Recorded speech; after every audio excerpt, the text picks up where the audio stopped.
Most curses are meant to destroy, but Zareth's curse was meant to teach. 3 years ago, she had spoken the words that would bring the arrogant Alpha King to his knees, not knowing that one day, she would be the only one who could save him from the very magic she had unleashed. The Shadowfen market reeked of desperation and dark magic. Zareth moved through the crowded stalls with practiced ease, her hooded cloak concealing silver-streaked black hair and eyes that glowed faint violet when her emotions ran high. She kept them carefully dulled, now, the color of storm clouds, as she selected herbs from a weathered vendor's table. 3 years. 3 years since she'd cursed the Alpha King of Thornhaven and fled into exile.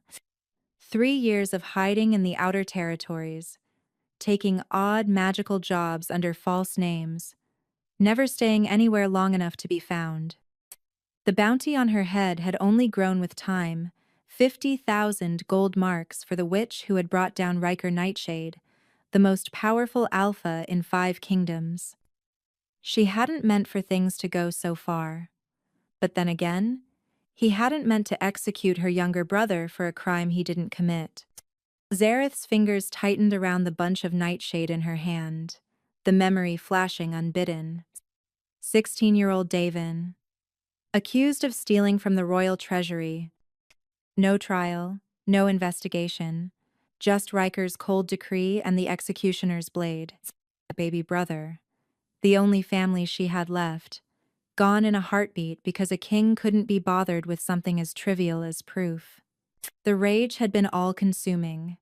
Zareth was already a powerful witch, trained in the old magics that most had forgotten. That night, she had broken into the palace, bypassed every ward and protection spell, and found the Alpha King in his chambers. She could still see his face, sharp cheekbones, dark hair, golden eyes that held no remorse, only irritation at being disturbed. "You took everything from me," she had whispered, power crackling at her fingertips, "so I'll take everything from you." The curse she'd woven was intricate, born from grief and fury. With each full moon, Riker would weaken, his alpha power would drain, his wolf would fade, his strength would crumble. In 5 years, he would be completely human, powerless, mortal, vulnerable. Everything he'd built his identity upon would be stripped away, bit by agonizing bit. She'd wanted him to suffer as she had suffered, to lose everything slowly, to feel it slipping through his fingers like sand, unable to stop it. What she hadn't counted on was the guilt that would follow, or the nightmares where Davin looked at her with disappointed eyes, asking if vengeance had brought him back, or the hollow feeling that came with knowing she'd become exactly what Riker had accused her brother of being: a criminal, an outcast, someone who broke the laws of the kingdom. "Oi, witch," the vendor's gravelly voice cut through her thoughts. "You buying or just fondling my merchandise?" Zareth dropped 3 copper coins on the table and pocketed the nightshade. As she turned to leave, a commotion erupted at the market's entrance. Her blood turned to ice. Royal guards, a dozen of them, in Thornhaven's crimson and gold, pushing through the crowd with methodical efficiency. And at their center, looking more dead than alive, walked Alpha King Riker Nightshade himself. His golden eyes, once bright with arrogant power, were now dimmed and sunken. His face was gaunt, his movements slow and labored. The curse was killing him faster than she'd calculated. 3 years in, and he looked like he had mere months left. Their eyes met across the crowded market. Recognition flared in his gaze, followed immediately by something she didn't expect: not rage, but desperate hope. Zareth ran. Zareth crashed through the underbrush, her lungs burning as she fled deeper into the Blackwood forest. Behind her, she could hear the guards' shouts growing fainter, but she didn't slow. Not yet, not until she reached her sanctuary. The hidden cottage materialized as she whispered the reveal spell, its glamour dissolving like morning mist. She burst through the door, slamming it behind her and activating every ward she'd carefully laid over the past 6 months. This place was supposed to be safe, untraceable. How had he found her? Her hands shook as she lit candles with a snap of her fingers, violet light flaring briefly in her eyes. The cottage was small but functional, a workbench covered in spell components, shelves lined with grimoires and potion bottles, a narrow bed in the corner. And hidden beneath the floorboards, her most precious possession, the journal containing every detail of the curse she'd cast. Zareth pulled it out now, frantically flipping through pages of notes and diagrams. The Moonfall Curse, she'd called it. Each full moon would drain more of the Alpha King's power until nothing remained. She'd designed it to be irreversible, a permanent punishment for a permanent loss. But something was wrong. According to her calculations, Riker shouldn't look this deteriorated for at least another year. Consuming him? The curse was accelerating, consuming him faster than intended. She traced the runic pattern she'd drawn 3 years ago, searching for the flaw. There, a small variation in the binding sigil. In her grief-fueled rage, she'd twisted the symbol just slightly, not enough to notice in the moment, but enough to create an exponential decay rather than a linear one. "Gods damn it," she whispered. At this rate, Riker would be dead within 3 months. The realization should have brought satisfaction. He'd murdered her brother. He deserved to suffer, to fade, to know the helplessness she'd felt watching Davin's execution. So why did her stomach twist with something uncomfortably close to regret? A sharp knock at her door made her jump. Her wards hadn't triggered, which meant whoever stood outside possessed magic strong enough to bypass them undetected. "I know you're in there, Zareth Ravenna." The voice was weak, raspy, but unmistakably Riker's. "I've come alone. No guards, no weapons. Just, please, I need to speak with you." She pressed her back against the door, heart hammering. This had to be a trap. Alpha Kings didn't travel alone, especially not ones with a death curse, slowly eating them alive. "I know what you did to me," Riker continued. "I know it was you who cursed me that night 3 years ago, and I know why." Zareth's breath caught. "I also know." His voice cracked, and she heard him lean heavily against the door. "I know that you're the only witch in 5 kingdoms powerful enough to have cast this curse. Which means you're the only one who might be able to break it." "Why would I do that?" Zareth called out, her voice hard despite the turmoil inside her. "You murdered my brother." Silence stretched between them. When Riker finally spoke, his words were barely above a whisper. "I know, and I was wrong." Zareth's hand froze on the door handle. In 3 years of imagining this confrontation, never once had she expected those words. "Your brother didn't steal from the treasury," Riker continued. "I discovered the truth 2 years ago. It was Lord Castor, my own cousin, who'd been embezzling. He framed Davin to cover his tracks. I executed an innocent boy because I was too arrogant to investigate, too certain of my own judgment to question it." The journal slipped from Zareth's other hand, hitting the floor with a thud. "I can't bring him back," Riker said, his voice thick with something that sounded like genuine anguish. "Gods, I would if I could. But I can tell you that Castor is in my dungeons, awaiting execution for his crimes. I can tell you that I've spent 2 years trying to find you, not for revenge, but to apologize. To beg your forgiveness for a wrong I can never make right." Zareth squeezed her eyes shut, tears burning behind her lids. This wasn't how this was supposed to go. He was supposed to be the monster, the tyrant, the villain of her story. He wasn't supposed to sound broken, remorseful. Human. And now? Riker continued, a bitter laugh escaping him. Now I'm dying from the very justice you served. Poetic, isn't it? I took your brother's life, so you're taking mine. Slowly, the way I deserve. And then why are you here? Zareth demanded, her voice cracking. Why seek me out if you believe you deserve this? Another long silence. Then, because I'm a selfish bastard who doesn't want to die.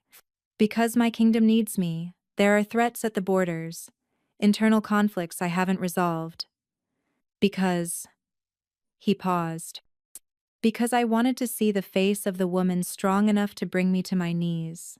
To tell her she was right. And to ask, even though I have no right to ask, if there's any way to break this curse. Zareth's hand trembled on the door handle.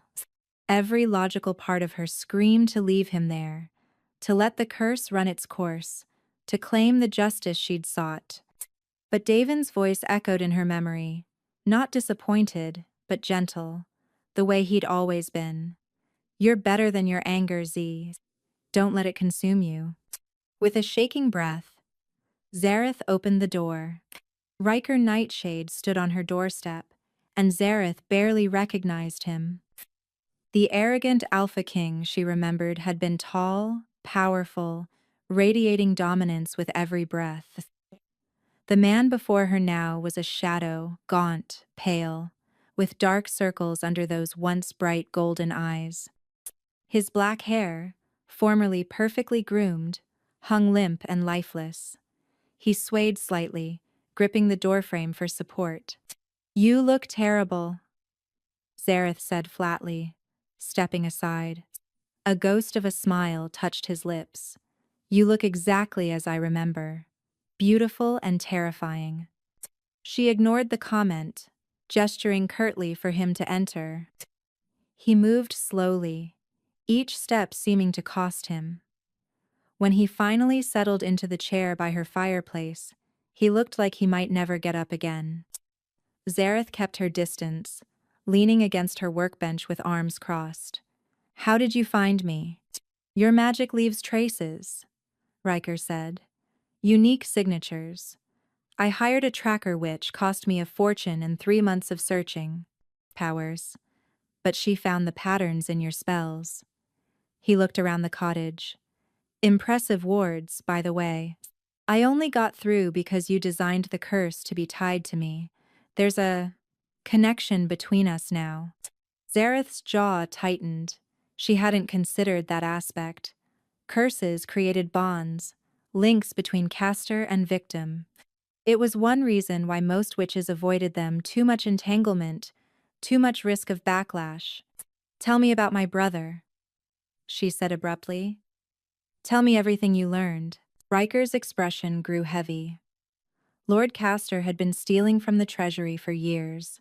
Small amounts at first, then larger sums as he grew bolder. When the discrepancy was finally noticed, he needed a scapegoat. Davin worked in the treasury as a clerk, young, quiet, no powerful family to defend him, perfect target. And you just believed it, Zareth said bitterly. No investigation, no trial. The evidence seemed solid, Riker said, but there was no defense in his tone, only acknowledgement of failure. Documents with his handwriting, testimony from Castor himself. I was dealing with border raids at the time, distracted, and he exhaled slowly. I made the decision quickly, too quickly. I wanted to send a message that theft would not be tolerated in my kingdom. You sent a message, all right, Zareth said coldly. That innocent lives mean nothing to you. Yes. Riker met her gaze steadily. That's exactly the message I sent. And I've had 2 years to live with that truth. Zareth turned away, staring into the fire. She'd spent 3 years imagining Riker as a heartless tyrant, incapable of remorse or self-reflection. But the man in her cottage seemed genuinely haunted by his actions. It would be easier if he'd arrived arrogant and demanding. Easier to let him die. How did you discover the truth? She asked finally. Castor got greedy, Riker said. Started stealing larger amounts after Davin's execution. One of the Treasury workers noticed patterns withdrawals that coincided with Castor's gambling debts. When I investigated personally this time, everything unraveled. Castor confessed under questioning. And what did you do to him?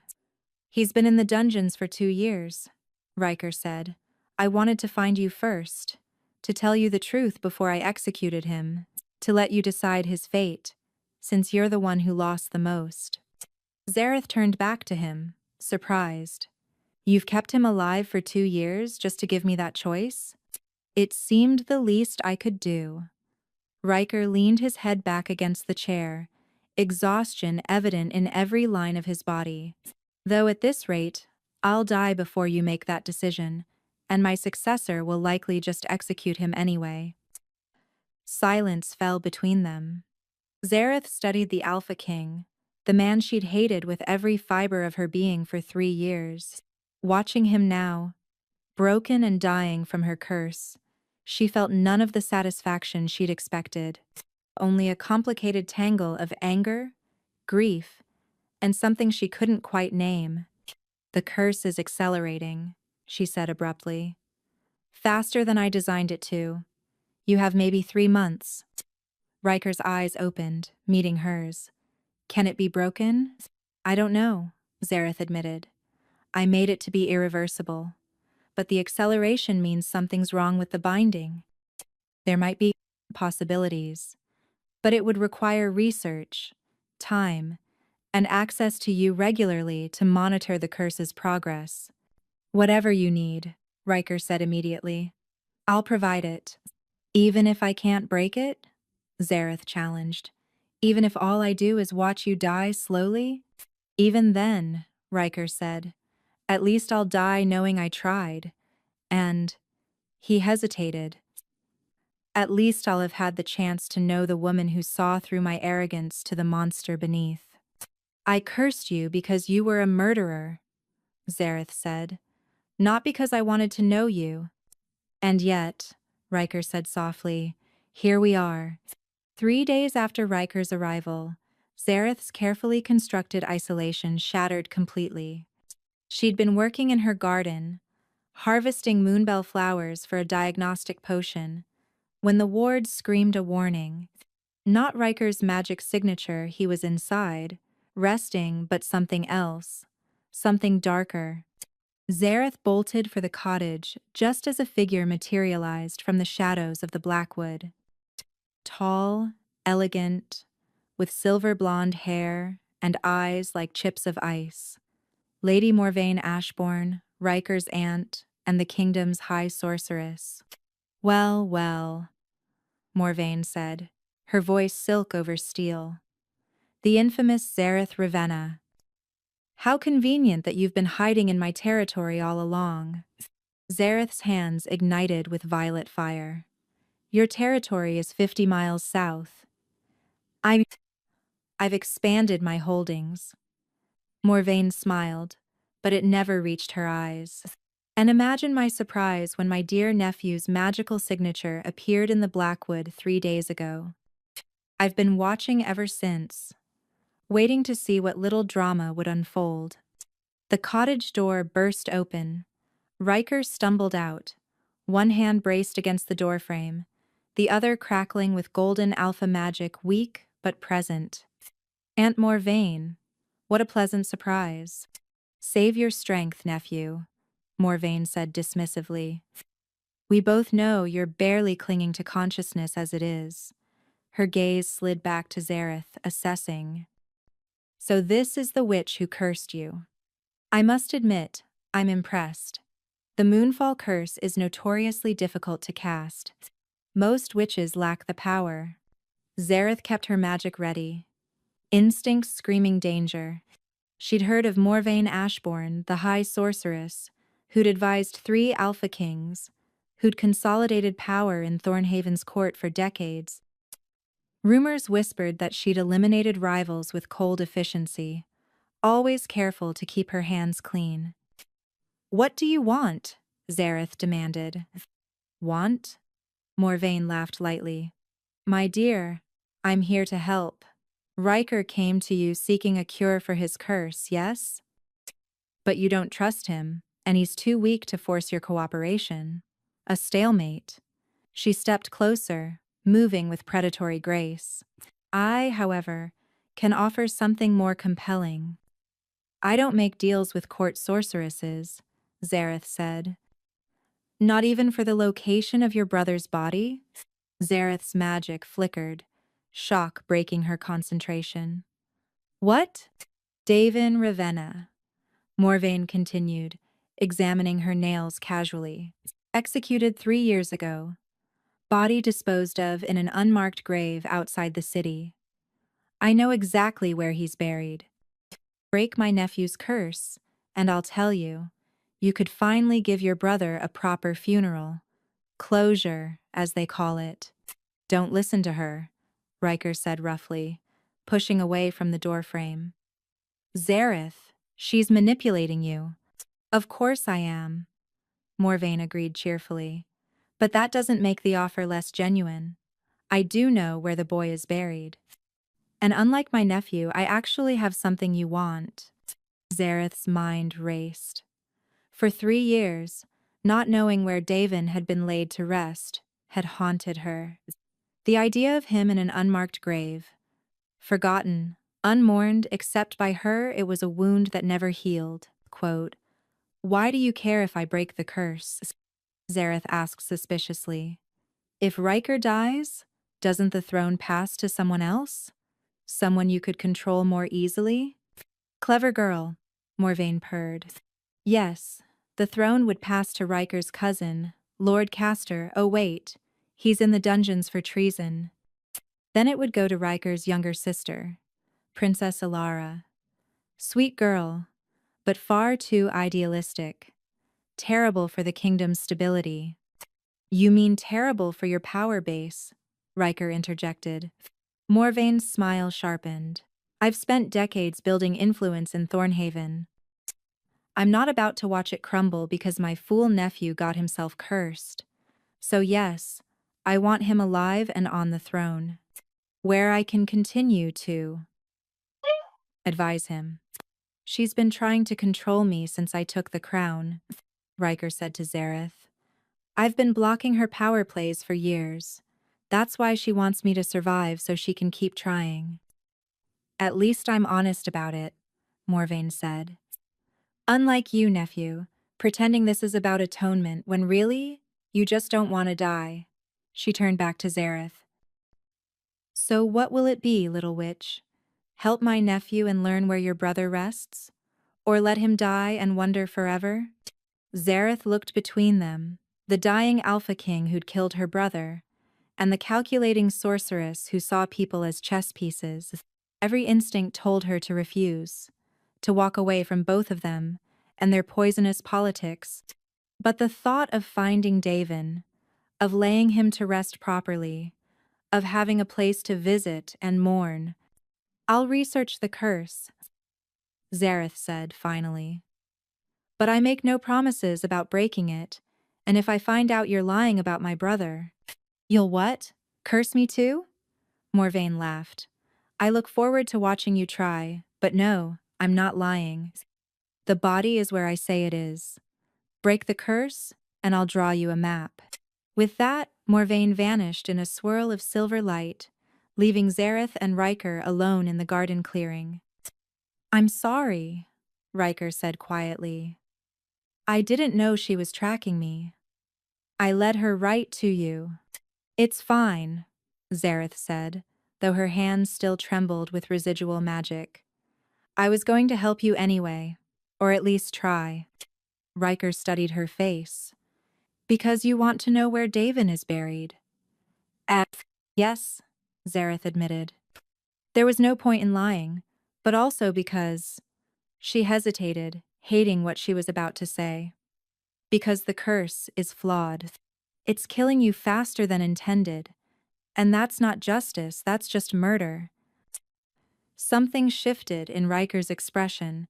Surprise, maybe, or gratitude. Thank you.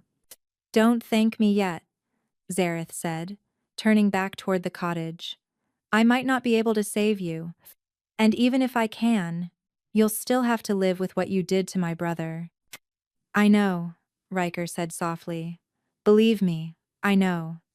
As they went inside, neither noticed the shadow that detached from the forest edge, one of Morvaine's spies, already racing back to report to the High Sorceress that her plan was in motion. The diagnostic spell required blood, and Riker's magic was so depleted that even a simple bloodletting charm was risky. This is going to hurt, Zareth warned, holding a silver blade over his palm. They were in her cottage's workshop, Riker seated at the table while Zareth prepared the ritual. 3 days of research had yielded little. Every text on curse breaking emphasized that a curse designed to be irreversible was exactly that. But the flaw in her original casting gave her a thread to pull, however thin. I've survived worse, Riker said, though his jaw tightened as she made the cut. Blood welled up, unusually dark, almost black at the edges. Zareth's breath caught. This isn't just the curse. You're poisoned. What? Riker stared at his palm. Zareth moved quickly, adding his blood to the prepared potion. It hissed and bubbled, turning a sickly green. Someone's been dosing you with Nightvein. It's a slow-acting poison that suppresses healing and amplifies any existing magical damage. That's impossible, Riker said. I have food tasters, ward stones that detect poison. Nightvein is nearly undetectable unless you're specifically looking for it. Zareth interrupted, her mind racing. And it's cumulative. Small doses over time, building up in your system. The curse is killing you, yes, but the poison is accelerating the process exponentially. Riker's expression darkened. Who would have access to consistently poison me over months? They both said it at the same time. Morvaine. Gods damn it, Riker swore, trying to stand.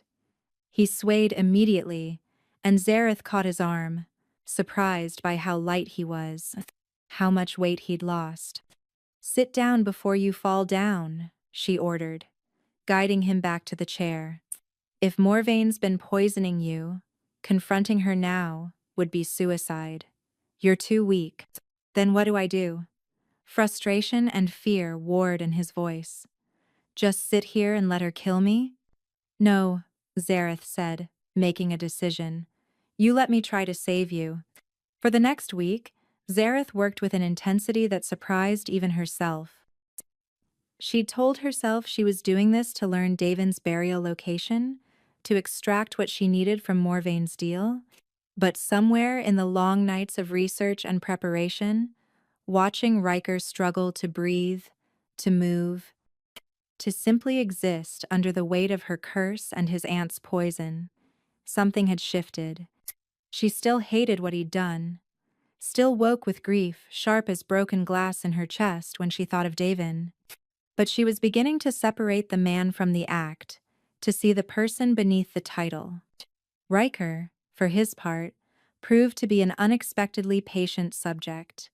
He submitted to every diagnostic spell, every painful procedure, without complaint. And in the quiet moments between treatments, they talked.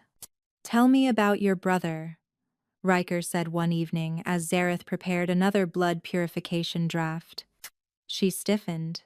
Why? Because I never knew him?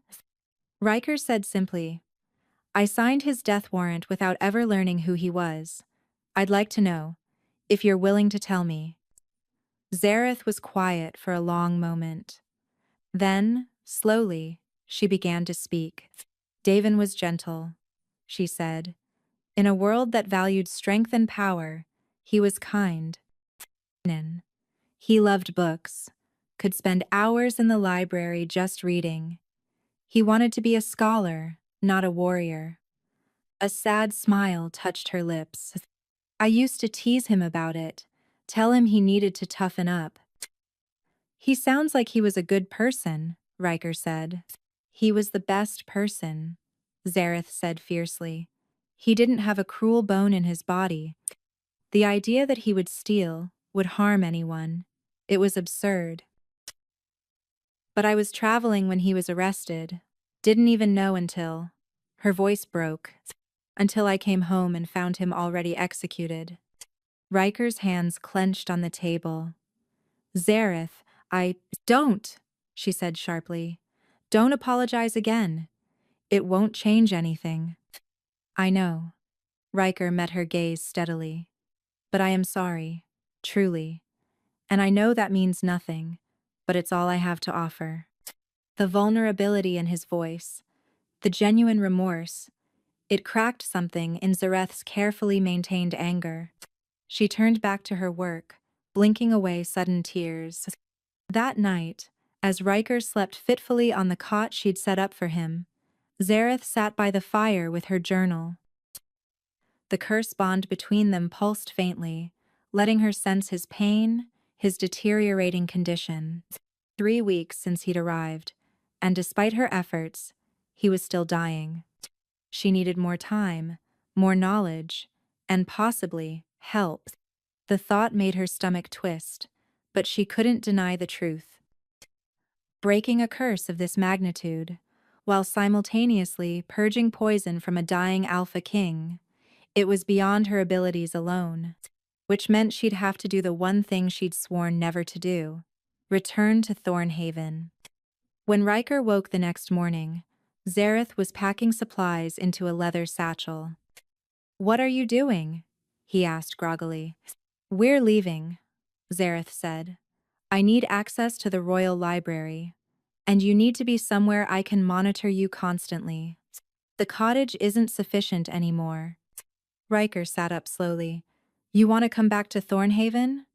"Zareth, there's still a bounty on your head. The guards."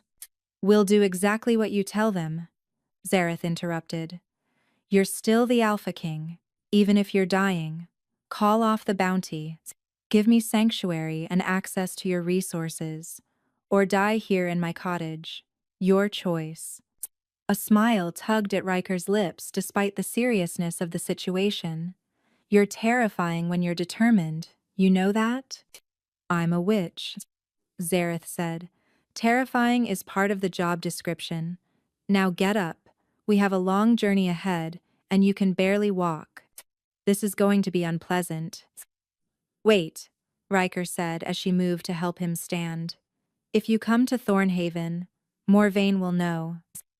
She'll have access to you, to manipulate you further." "Let her try," Zareth said, violet fire sparking in her eyes. "I'm done hiding, Persend.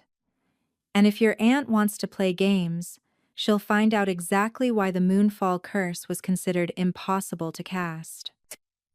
As they prepared to leave the cottage, neither of them noticed the enchanted raven perched in the nearby tree. Morvain's eyes and ears, watching everything unfold exactly as the High Sorceress had planned. Thornhaven Palace rose from the mountainside like a crown of stone and steel, its towers piercing the gray sky. Zareth had last seen it 3 years ago, breaking through its wards to curse its king. Returning as a guest under his protection felt surreal. "The servants are going to talk," Riker said as their carriage passed through the gates.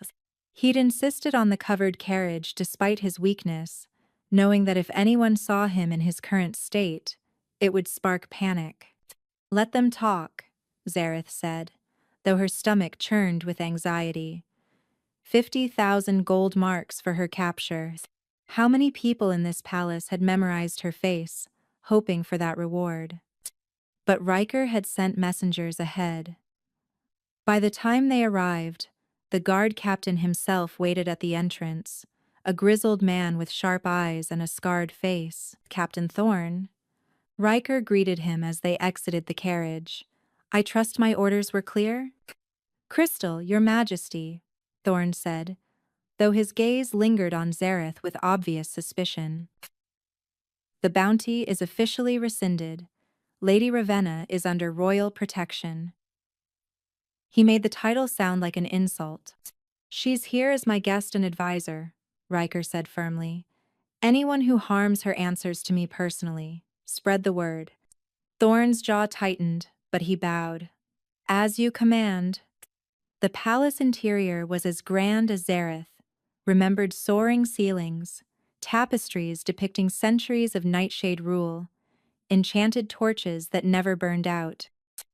Servants stopped and stared as they passed, whispers following in their wake. Your Majesty! A young woman rushed forward, her face lighting up with relief. She was beautiful, with Riker's same dark hair but warmer, amber gold eyes. You're back. When you left without word, I thought. She stopped abruptly, noticing Zareth. Oh, Alara, Riker said, and there was genuine affection in his voice. This is Zareth Ravenna. She's going to be staying at the palace for a while. Zareth, my sister, Princess Alara. Alara's eyes widened. The witch who cursed you? The witch who's trying to save me, Riker corrected. It's complicated. Alara muttered, but she studied Zareth with curiosity rather than hostility. Prosy. Well, any enemy of Aunt Morvain is a friend of mine. Welcome to Thornhaven, Lady Ravenna. Zareth blinked, surprised by the genuine warmth. Thank you, Your Highness. Just Alara, the princess said, waving a hand. Royal titles give me hives. Come on, I'll show you to your rooms. Riker, you look like death.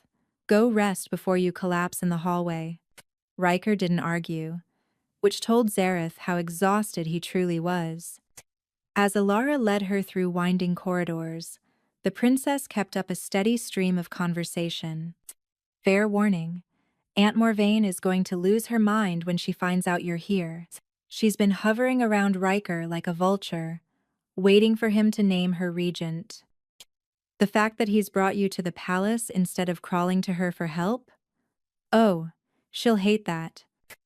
Good, Zareth said. Alara grinned. I like you already. Here we are, guest chambers, right next to Riker's suite, he insisted. Something about needing you close to monitor his condition? The curse creates a bond, Zareth explained. Distance weakens my ability to track its progress. Right, the curse you cast on him. Alara's smile faded. Can I ask why?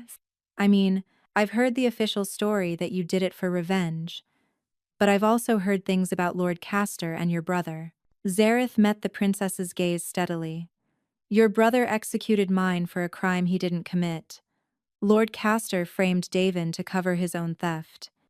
And Riker found out too late, Alara said softly.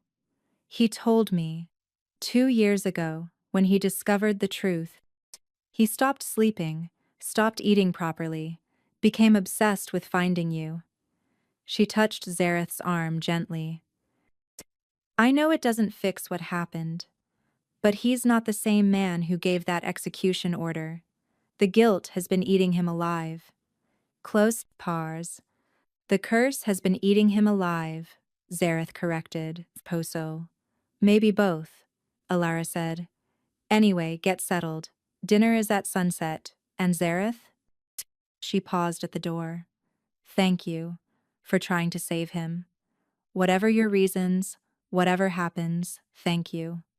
Alone in her chambers, Zareth stood at the window, looking out over Thornhaven. Somewhere in this city was Davin's unmarked grave. Somewhere in this palace was the man who'd ordered his death. And somewhere, watching it all unfold, was Morvain, pulling strings Zareth couldn't yet see. She'd thought returning here would be difficult. She hadn't expected it to be this complicated. A knock at her door interrupted her thoughts. It's me, Riker's voice called. May I come in? Zareth opened the door to find him leaning heavily against the frame. You're supposed to be resting. I wanted to make sure you were settled, Riker said, and to give you this. He held out a key, access to the royal library. Every grimoire, Every spellbook, every text on curse breaking we have, it's yours. Zareth took the key, their fingers brushing briefly. The curse bond flared at the contact, and she felt his pain spike, a constant, grinding ache that never fully subsided. You should sit down, she said, stepping aside, before you fall down. Riker made it to the chair by her fireplace before his legs gave out. I'm sorry, he said, about all of this, dragging you back here, putting you in danger. Stop apologizing, Zareth said, moving to check his pulse. It was weak, thready. I made the choice to come. Now let me work. But as she prepared a pain relief tonic, she was acutely aware of his gaze following her movements, of the way her hands trembled slightly when she handed him the vial, of the strange intimacy of tending to the man she'd once hated with every fiber of her being. Zareth? Riker said softly after drinking the tonic. If you can't break the curse, if I don't survive this, I need you to promise me something. Don't talk like that, she said sharply. Promise me you'll look after Alara, he continued, as if she hadn't spoken. Morvain will try to control her, use her. Alara's too kind, too trusting. She'll need someone like you, someone strong enough to stand against my aunt. You're not going to die, Zareth said firmly. I won't let you. Riker smiled sadly. You sound like you care. Quote, I care about not being a murderer, Zareth shot back. But even as she said it, she knew it wasn't quite true. Somewhere in the past few weeks, her feelings had grown more complicated, less black and white. She didn't love him, but she didn't want him dead anymore either. Pals. And that, perhaps, was even more dangerous. The Royal Library was a witch's dream. 3 stories of ancient texts, rare grimoires, and magical artifacts collected over centuries.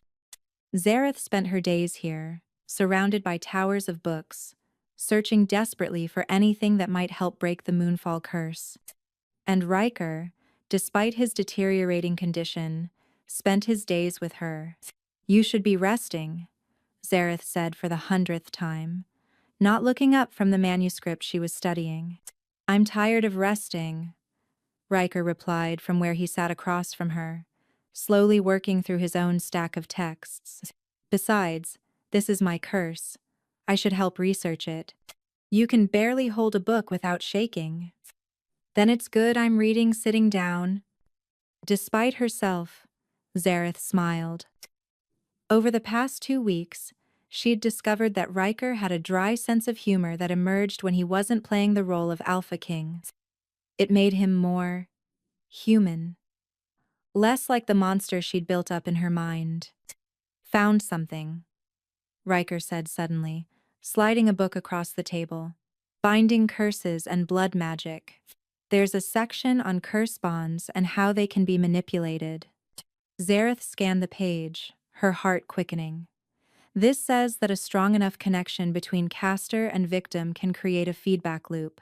That the curse can be redirected back through the bond. She stopped, realization dawning. It could work. What could work? Riker leaned forward. If I strengthen the curse bond between us, I might be able to pull the curse back into myself. Essentially, I'd be taking the Moonfall curse onto my own body. Absolutely not, Riker said immediately. It's the only option. No. His voice took on that alpha command that made people instinctively obey. I won't let you sacrifice yourself for my mistakes. It's not your choice, Zareth said, meeting his golden eyes steadily. This is my curse, my magic. And if transferring it to myself is what saves you, then that's what I'll do. And then what? You die instead? Riker's hands clenched on the table. That's not justice, Zareth. That's just trading one death for another. At least it would be the right person dying, she said quietly. The words hung between them. Riker stood abruptly, pacing despite his obvious weakness. Is that what you think? That you deserve to die for cursing me? I cursed an innocent man. I wasn't innocent. Riker's voice cracked. I executed your brother without proper investigation. I was arrogant, cruel, and careless with the lives under my protection. The curse was justice. Zareth, harsh justice maybe, but not undeserved. Then why am I trying so hard to save you? Zareth demanded, standing to face him. If you deserved it, why does the thought of you dying make me feel like I'm drowning? The admission hung in the air between them. Riker stared at her, something vulnerable and raw in his expression. I don't know, he said softly. But I feel it too. This pull toward you that has nothing to do with the curse bond. I thought at first it was just the magic, but he took a step closer. But then you smile when you think I'm not looking. Or you sit with me when the pain is bad, even though you don't have to. And I think maybe, quote, don't, Zareth interrupted, but her voice came out as a whisper. Don't say it. Why not? Riker took another step, close enough now that she could feel the heat of him despite how cold his skin had become. Because you're afraid it might be true? That somehow, in the middle of all this darkness, we found something real? Because you're dying, Zareth said, and tears burned behind her eyes. Because even if there's something between us, even if it's real, it doesn't matter. The curse is killing you, the poison is killing you, and I can't lose someone else I care about. The confession escaped before she could stop it. Riker's expression softened, and he raised a trembling hand to her face. Then save me, he said simply. Not by taking the curse onto yourself, but by breaking it. I know you can. You're the most powerful witch I've ever met. Power isn't enough, Zareth said, but she didn't pull away from his touch. The curse was designed to be permanent. Every text says the same thing. What's bound in blood and rage can't be undone. Then we'll find a way to do the impossible, Riker said. His thumb brushed across her cheekbone, wiping away a tear she hadn't realized had fallen. Together. The word hung between them, weighted with meaning. Together. Zareth knew she should step back, maintain distance, keep things professional. But instead, she found herself leaning into his touch, her own hand coming up to cover his. This is a terrible idea, she whispered. Probably the worst I've ever had, Riker agreed. And I once tried to negotiate a trade treaty while drunk. Despite everything, Zareth laughed. The sound surprised her. When had she last laughed? When had the weight on her chest lifted enough to allow it? Riker smiled, and for a moment, she could see the man he might have been if grief and guilt and a death curse hadn't hollowed him out. Strong, warm, alive. There it is, he said softly. I was beginning to think I'd never see you smile. Don't get used to it, Zareth said, but there was no heat in the words. They stood there, frozen in a moment that felt stolen from time.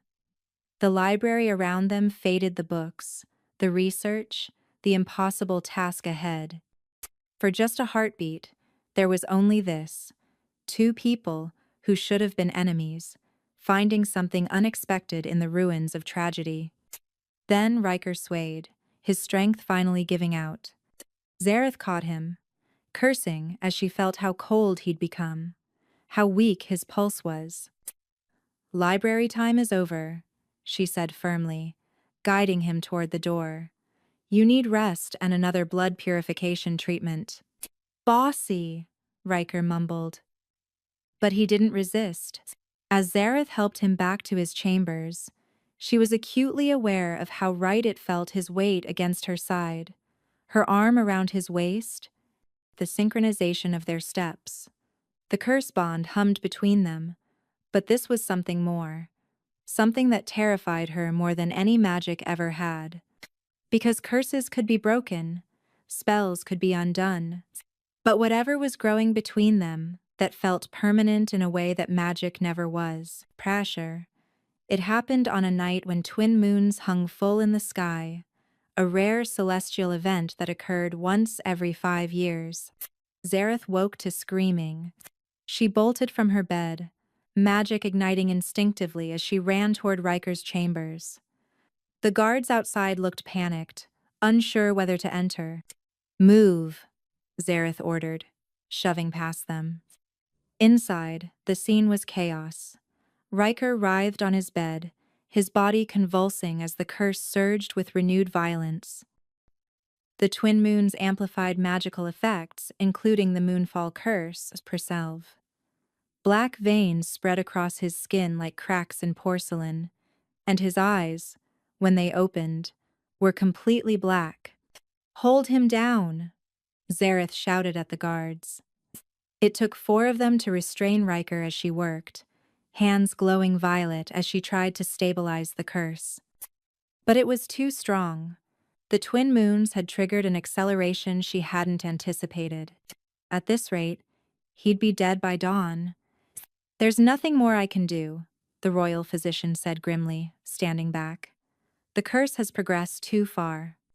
"No," Zareth said through gritted teeth, pouring more power into her stabilization spell. "I can save him. I just need—" The spell collapsed. Feedback slammed into Zareth, throwing her backward into the wall. She slid down, gasping, her own veins temporarily black from the backlash. Alara appeared in the doorway, still in her nightgown. "Zareth? What's happening?" "Get Morvain," Zareth forced out. "Now." 10 minutes later, the High Sorceress arrived, immaculate despite the late hour. She took one look at Riker and smiled coldly. My. The curse is eating him alive. How unfortunate." "Help him," Zareth demanded, struggling to her feet. "You said you wanted him alive, so help me save him." "Oh, I will," Morvain said, "for a price." "Name it." Morvain's smile widened. "You're going to perform a soul-binding ritual. Ancient magic, very powerful. Power. It will tie Riker's life force to mine, making me his anchor. As long as I live, he lives." Zareth's blood ran cold. "That would give you complete control over him." "Yes," Morvain agreed pleasantly, "but it would also save his life. Isn't that what you want?" Zareth looked at Riker, still convulsing despite the guard's best efforts.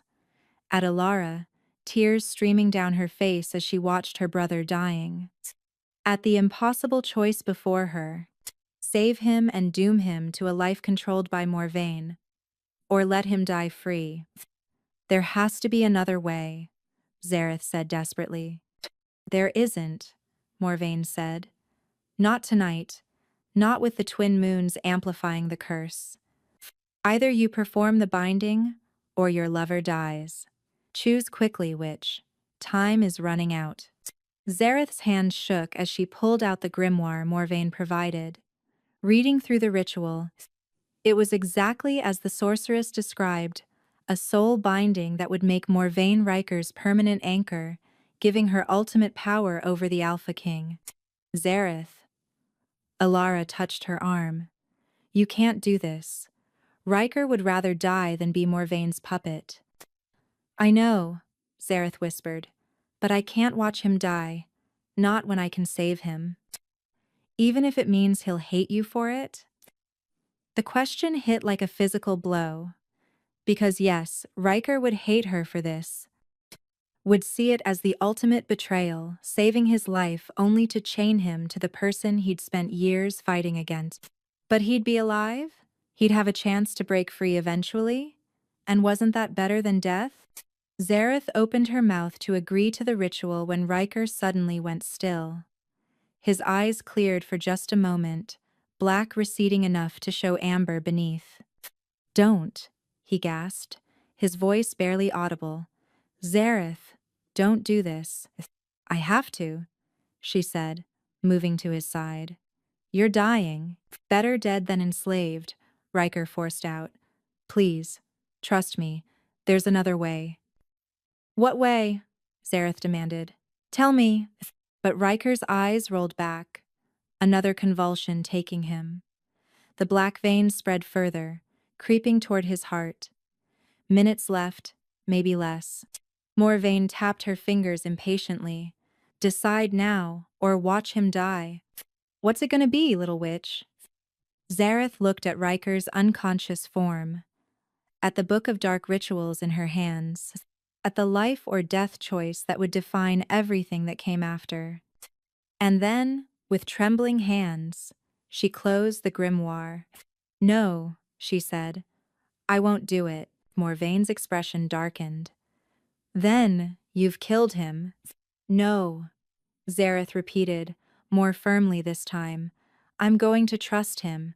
There's another way. There has to be. She returned to Riker's side, pressing her hands to his chest. The curse bond between them pulsed, and for the first time, she didn't fight it. Instead, she opened herself fully to the connection, letting it flood through her. And there, buried deep in the magic she'd woven 3 years ago, she felt it a flaw, not in the curse itself, but in her understanding of it. The Moonfall curse was designed to drain power, but power could flow both ways. Alara, Zareth said urgently, I need you to trust me. Can you do that? The princess nodded, though fear filled her eyes. Then take my hand, Zareth said, and whatever happens next, don't let go. As Alara gripped her hand, Zareth reached for Riker with her other, completing a circuit. Then she did the one thing she'd sworn never to do. She reversed the curse. Instead of draining Riker's power into nothing, she pulled it through the bond into herself, then channeled it through Alara back into Riker. A loop of magic, using the curse's own structure against itself. The pain was excruciating. Every nerve in Zareth's body screamed as the curse tore through her, its poison and rot consuming her from the inside. But she held on, gritting her teeth, refusing to let go. Riker's veins began to clear, his convulsions eased, the black receded, and Zareth felt herself dying in his place. What are you doing? Morvain shrieked. Stop this, you'll kill yourself. Powers? That's the idea, Zareth gasped. The curse was never meant to be transferred. It was killing her faster than it had been killing Riker. But at least he'd live. At least he'd be free. Zareth, no, Alara cried. But she didn't let go, understanding instinctively that breaking the circuit now would kill them both. Riker's eyes opened, clear amber once more. He saw what Zareth was doing, and horror crossed his face. Stop, he commanded, his alpha voice finally returning. Zareth, stop this right now. Can't, she whispered, black. Veins were spreading up her arms now, the curse consuming her. Almost done. I forbid you to die for me, Riker shouted, and suddenly his hand was on top of hers and Alara's, adding his restored power to the loop. The magic surged. The circuit completed differently 3 sources instead of 2, the power flowing not in exchange but in balance. The curse, designed for one victim, couldn't maintain its structure with 3 people sharing the load. It shattered. The backlash threw all 3 of them backward. Zareth hit the floor hard, gasping. The black veins receded from her skin, leaving her weak but alive. Across the room, Riker lay still, his chest rising and falling with steady breaths. Normal breaths. Living breaths. The curse was broken. Impossible, Morvain breathed. Then her expression twisted with rage. You foolish girl. Do you have any idea what you've done? Pow. Saved him, Zareth said, struggling to sit up. Without your help, without your binding. He's free. He's...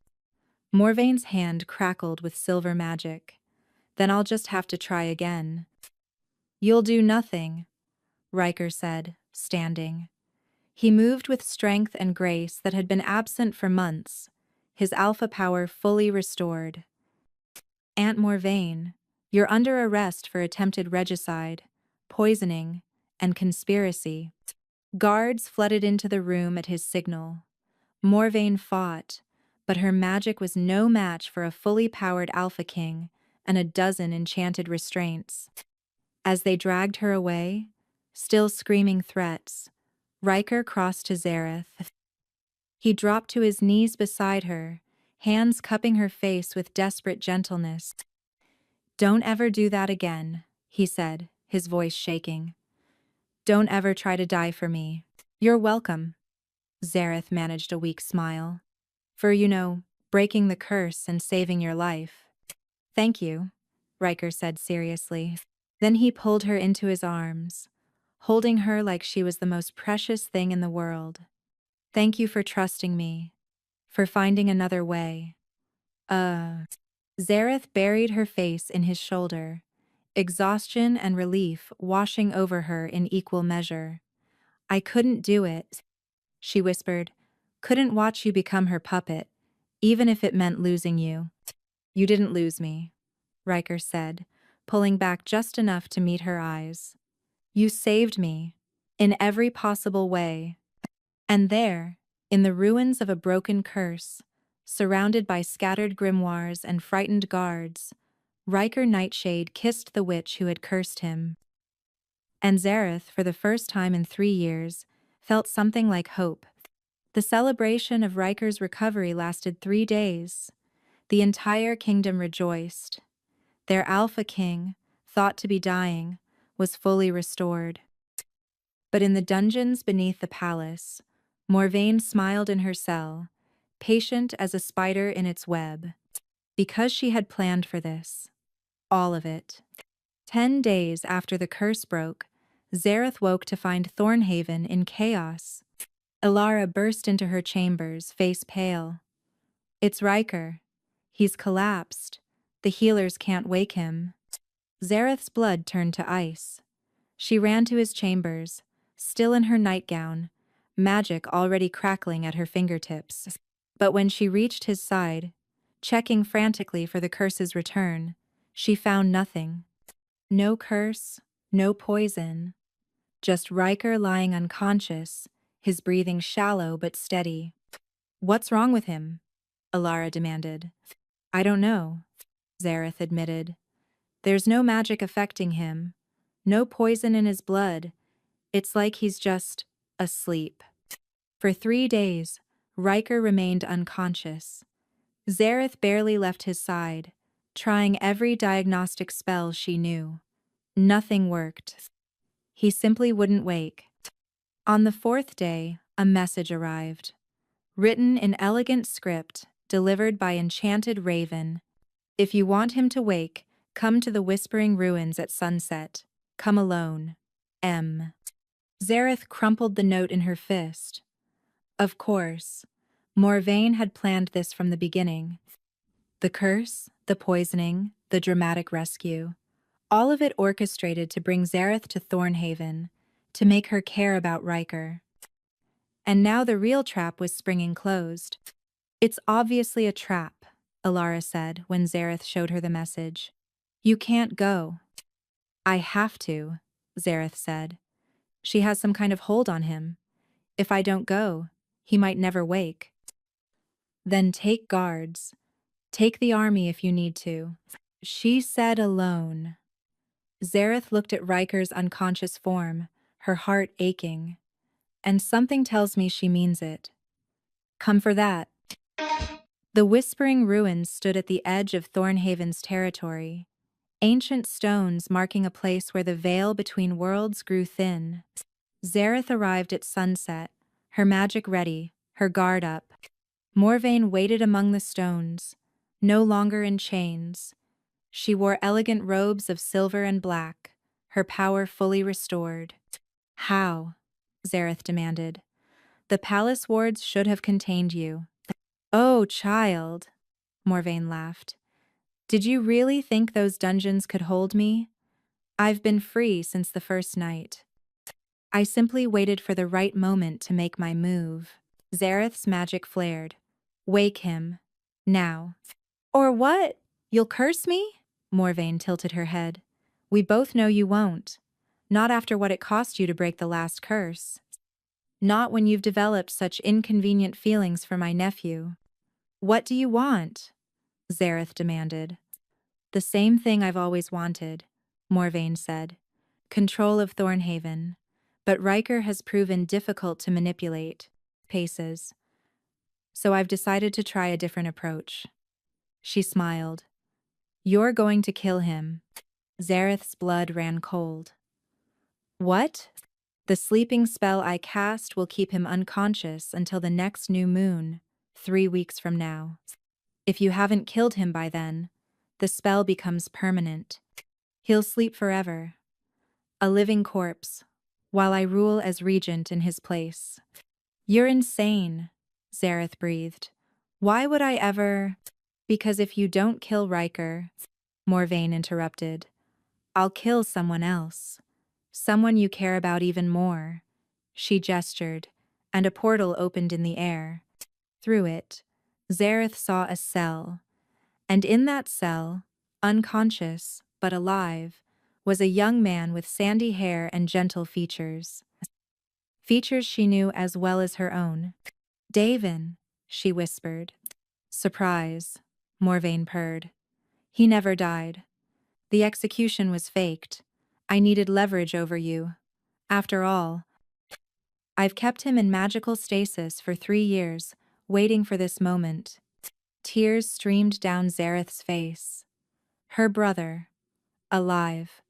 After 3 years of grief, of guilt, of believing him dead, he was alive. Here's your choice, Morvain said. Kill Riker, and I'll release Davin. You can have your brother back, live out your lives far from here, or refuse, and watch them both sleep forever while I take everything, Pays. Why are you doing this? Zareth demanded, for tenure. Because I want to see if you've truly changed, Morvain said. 3 years ago, you cursed a man for killing your brother. Now I'm asking you to kill a man to save that same brother. Will you choose vengeance again? Or has your precious love made you weak? The portal closed. Morvain handed Zareth a vial of silver liquid. This poison is undetectable, painless. Slip it into Riker's water when he wakes, and he will wake, briefly, in 3 days, and he'll simply drift back to sleep, forever. No one will ever know. And if I refuse?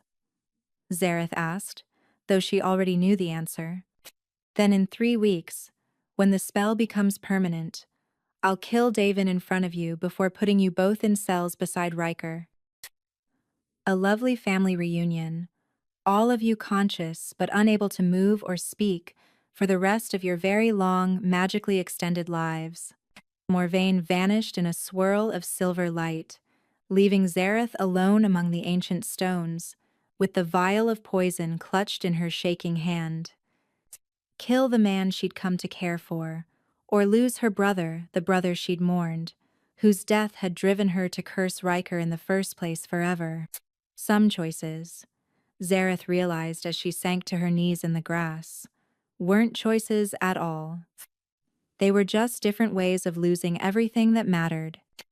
For 3 days, Zareth barely ate, barely slept. She kept the vial hidden in her chambers, its weight a constant accusation. Every time she looked at Riker's unconscious form, she felt the choice crushing her. Davin was alive. Her brother, her last family, the person whose death had defined her life for 3 years alive. But saving him meant murdering Riker. The man she'd cursed, yes, but also the man who'd shown genuine remorse, who'd fought beside her to break the curse, who'd held her like she was something precious instead of something dangerous. The man she'd gods help her fallen in love with. On the morning of the 3rd day, Riker's eyes opened. Zareth? His voice was weak, confused. What happened? She should have been relieved. Instead, dread filled her as she helped him sit up, giving him water, plain water, not poisoned, not yet. Morvain cast a sleeping spell, Zareth explained, her voice mechanical. Unconscious for 3 days. I feel strange, Riker said. Foggy, like I'm not fully here. He reached for her hand. But I can feel you. The bond between us. It's the only thing that feels real. Zareth's eyes burned with unshed tears. This might be the last time she spoke to him like this before the poison, before the murder she was contemplating. Riker, she said carefully. If you had to choose between saving someone you loved or keeping your honor, which would you choose? He studied her face, reading the pain there. Is this about your brother? She jerked back. How? Alara told me, Riker said. About Morvain's message. About the deadline. His hand tightened on hers. She also told me she's been having the same nightmares for 3 nights, dreams of Davin alive somewhere. Morvain's been sending them, hasn't she? Taunting you with the possibility. They're not just possibilities, Zareth whispered. He's alive, Riker, she showed me. He's been in stasis for 3 years, and she'll release him if I— Her voice broke. If you kill me, Riker finished quietly. That's the deal. Zareth couldn't meet his eyes. I'm sorry. I'm so sorry. But he's my brother. He's all the family I have left. And for 3 years I thought he was dead because of— She stopped, realizing what she was about to say. Because of me? Riker said. Because I executed him. Or thought I did. He laughed bitterly. Gods! Morvain planned this perfectly. She knew exactly how to torture us both. I don't know what to do, Zareth admitted, tears finally falling. I can't kill you, but I can't lose Davin again. I can't. Most werewolf story. Riker was quiet for a long moment. Then he reached for the cup of water on his bedside table, the one Zareth had prepared, still unpoisoned, but waiting. Then don't lose him, Riker said simply. Give me the poison. No, Zareth. His voice was gentle but firm. I took your brother from you. Let me give him back. Quote, It's not the same. Zareth grabbed his wrist, stopping him from drinking. You didn't know he was innocent. This would be murder. Cold-blooded murder. Quote, It would be sacrifice, Riker corrected. And after everything I've done, every mistake I've made as king, maybe it's the right way to go? Saving an innocent life with my guilty one? You're not guilty, Zareth said fiercely. Not anymore. You've changed. You've grown. You deserve to live. Maybe, Riker allowed, but Davin deserves to live more. He never did anything wrong. He's the true innocent in all of this. Zareth shook her head frantically. There has to be another way. We can storm Morvain's location, break Davin out. You said she's threatening to kill him if you don't comply. Do you really want to risk your brother's life on a rescue that might not work? I won't kill you, Zareth said, her voice breaking. I won't. I won't. I cursed you because I was drowning in grief and rage, and it nearly destroyed us both. I won't make that mistake again. I won't lose you. Not when I finally— She stopped, unable to finish. Finally what? Riker asked softly. Found you? Zareth whispered. Not the Alpha King, not the man who made mistakes. Just you. The person who reads with me in the library. Who makes terrible jokes when he's in pain to keep me from worrying? Who looks at me like I'm someone worth saving, instead of someone who should be feared? Riker set down the cup and pulled her into his arms. Then we find another way, he said. Together. Like we've done everything else. But even as he held her, even as Zareth clung to him like he was the only solid thing in a world gone mad, She could feel time slipping away. 3 weeks until the sleeping spell became permanent. 3 weeks to save both the man she loved and the brother she'd mourned. 3 weeks to do the impossible. Again. That night, after Riker had drifted back into magical sleep, Zareth sat in the royal library, surrounded by every text on dark magic, ancient spells, and impossible bargains. She read until her eyes burned, until the candles guttered low. And finally, in a text so old the pages crumbled at her touch, she found it, the resurrection bargain. A spell that could trade one life for another, but only if both parties consented, and only if the trade was made willingly, with full knowledge of the cost. It was dark magic, dangerous magic, the kind of spell that could destroy the caster if performed incorrectly. But it was a way out. A way to save both Riker and Davin, if she was willing to pay the price herself. Zareth stared at the spell, her heart pounding. She'd spent 3 years running from dark magic, trying to atone for the curse she'd cast in anger. And now here she was, considering the darkest magic of all. But what was the alternative? Let Morvain win? Choose between the two people she loved most? No. She'd find another way.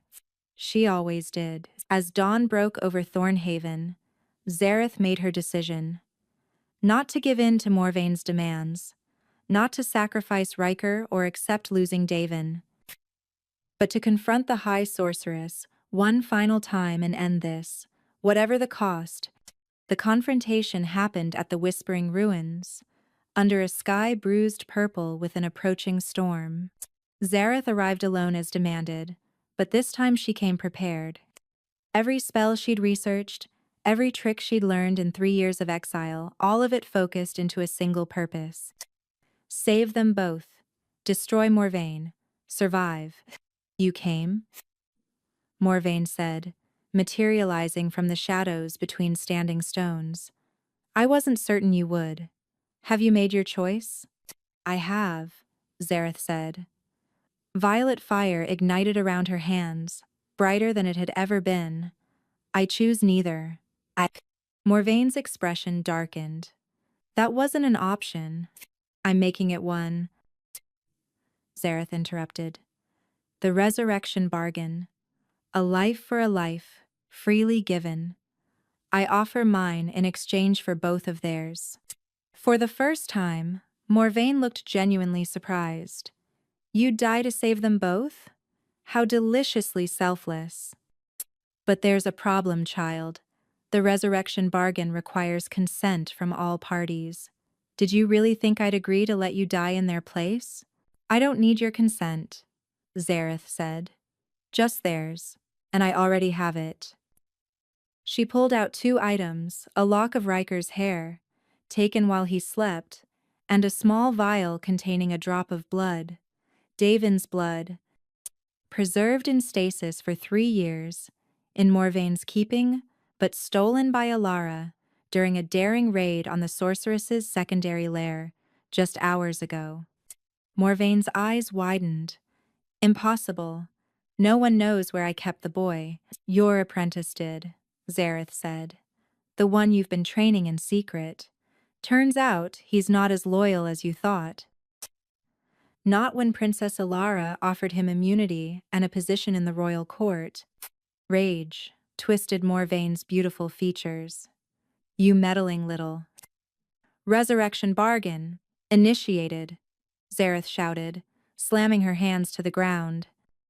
Magic erupted from the ancient stones, recognizing the old spell, the old power.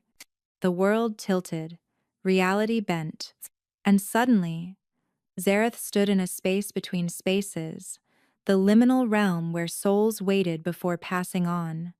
Before her stood 2 figures, Riker, looking confused but whole. And beside him, Davin, her brother, exactly as she remembered him, with sandy hair and gentle eyes full of concern. Z, Davin breathed. What's happening? Where am I?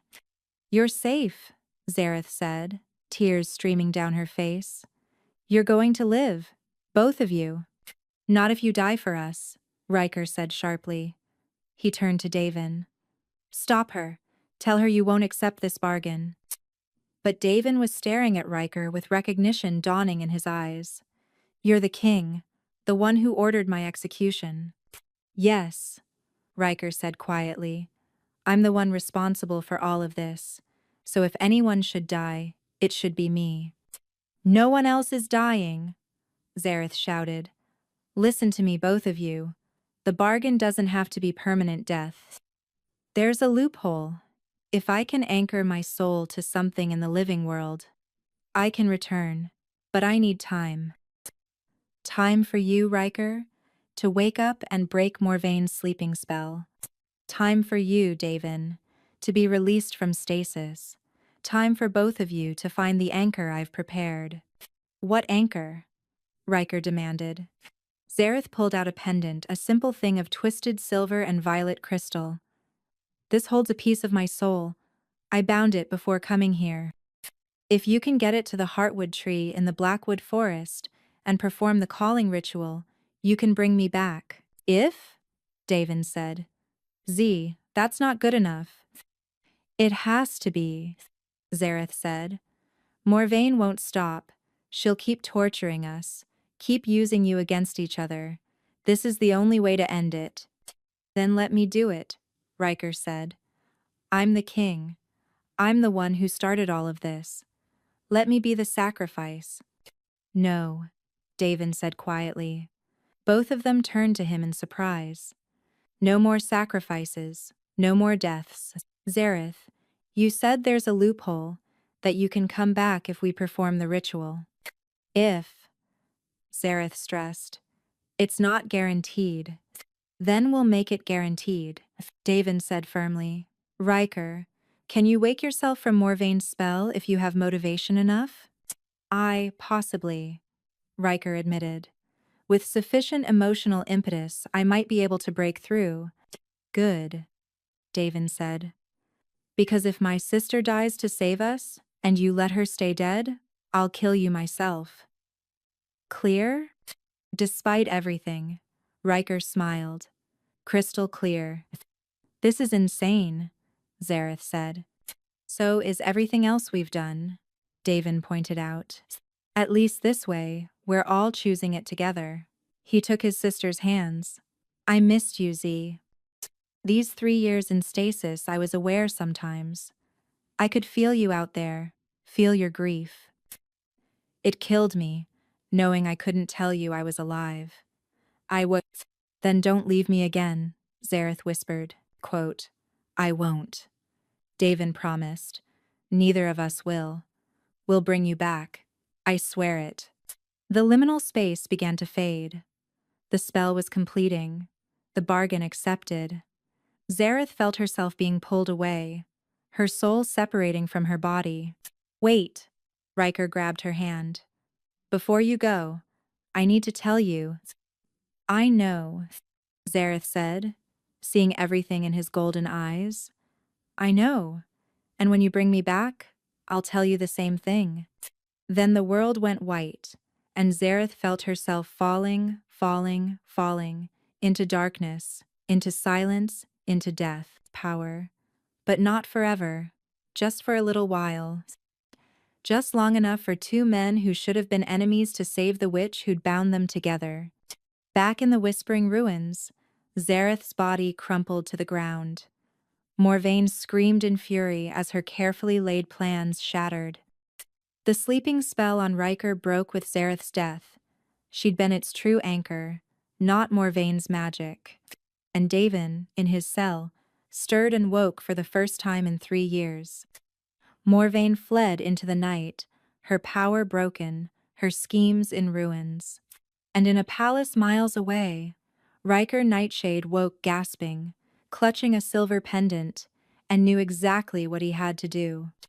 The heartwood tree stood in the deepest part of Blackwood Forest, a massive oak so ancient it predated kingdoms, so sacred that even dark witches feared to harm it.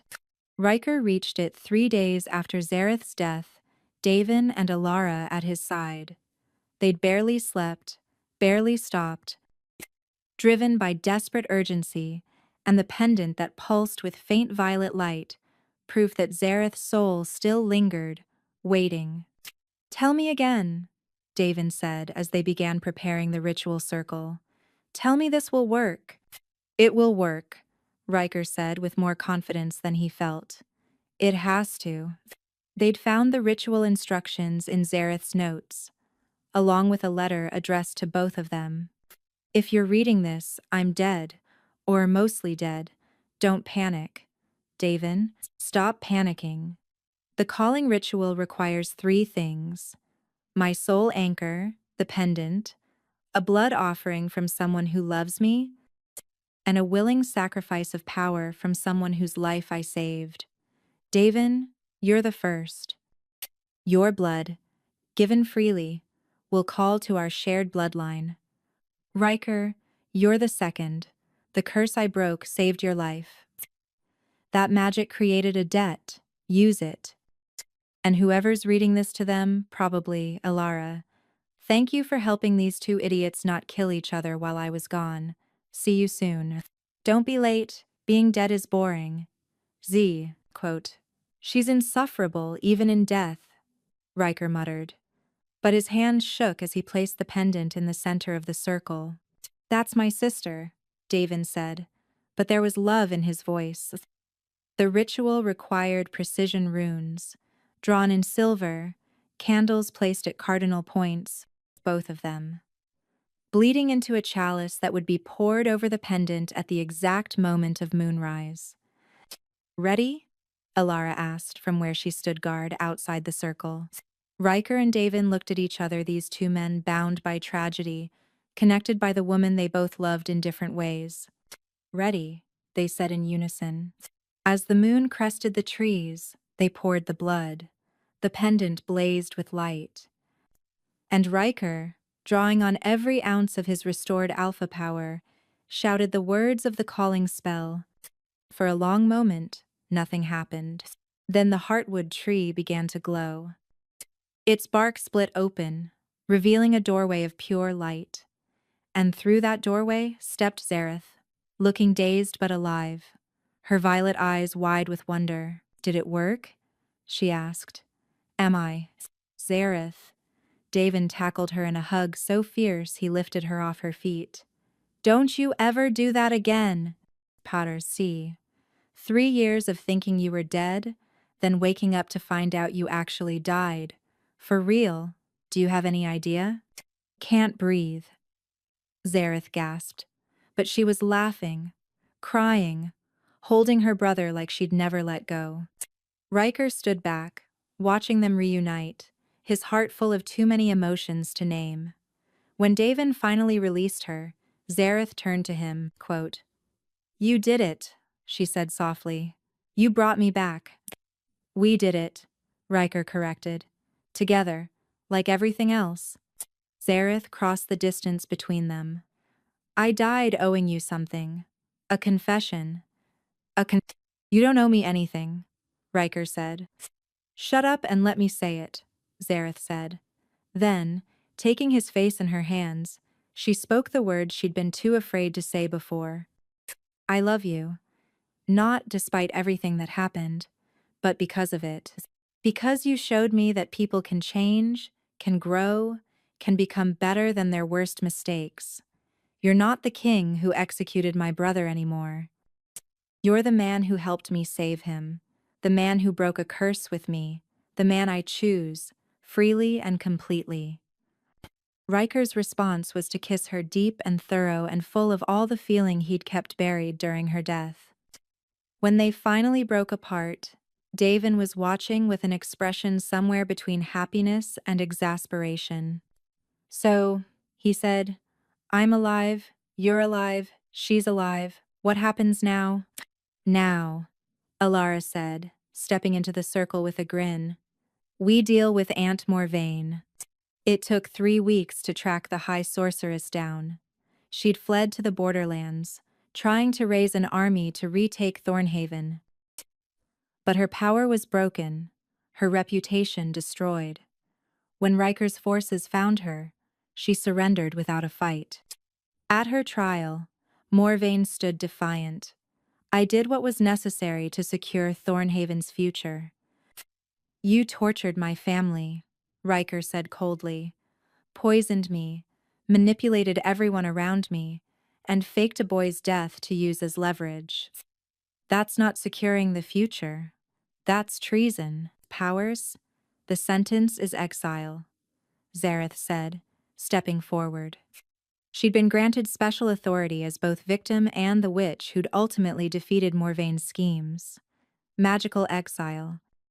Your power will be bound, your ability to cast spells stripped away. You'll live out your days as the one thing you always feared being ordinary. Morvain's eyes widened with genuine horror. You can't.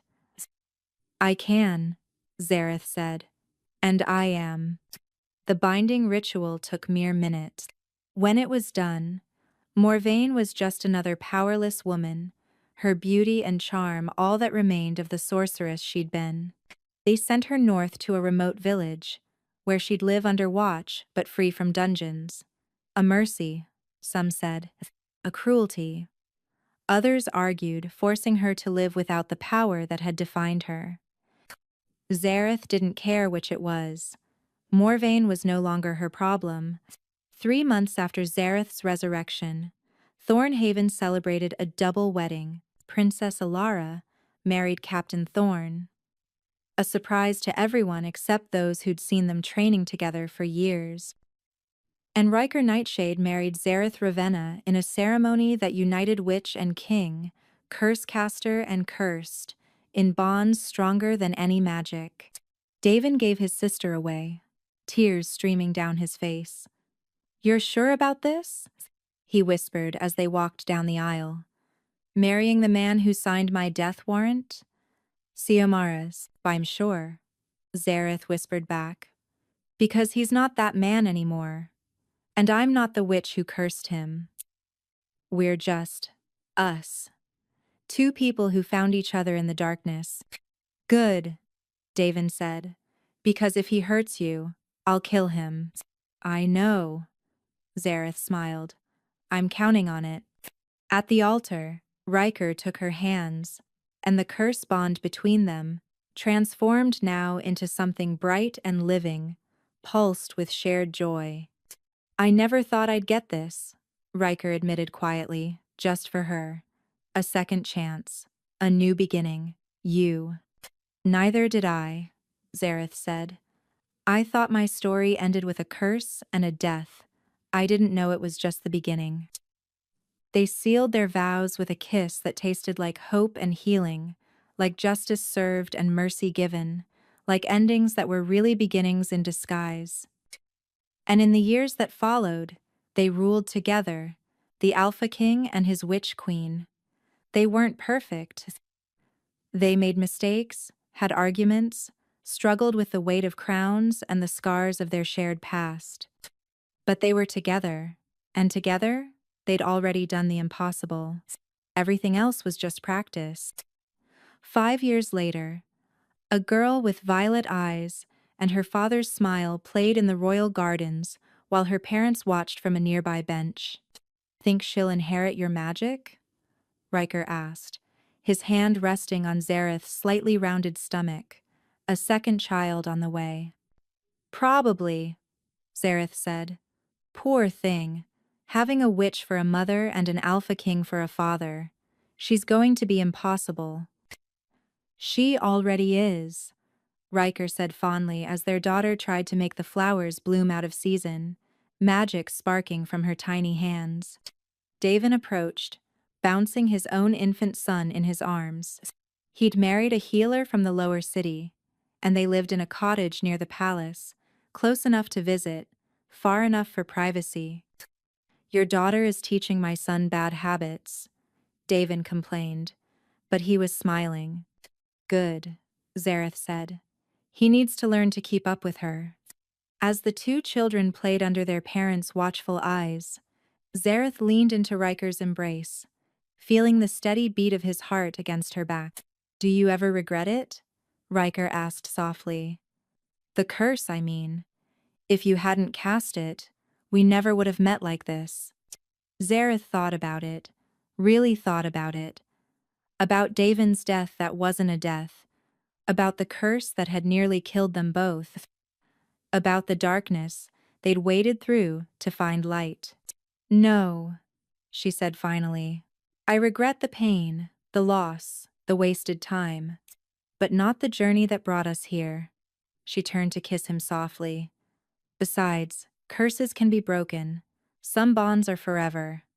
And there, in a garden where nightshade grew beside roses, where dark magic and alpha power intertwined like clasped hands, two people who should have destroyed each other built something beautiful instead. A family, a kingdom, a love that had survived death itself. Most fairy tales begin with, once upon a time, but their tale began with a curse and ended with forever. Thank you for listening. I hope you enjoyed the story. Let me know in the comments what you thought about this different take on enemies to lovers with witches and werewolves. See you in the next story.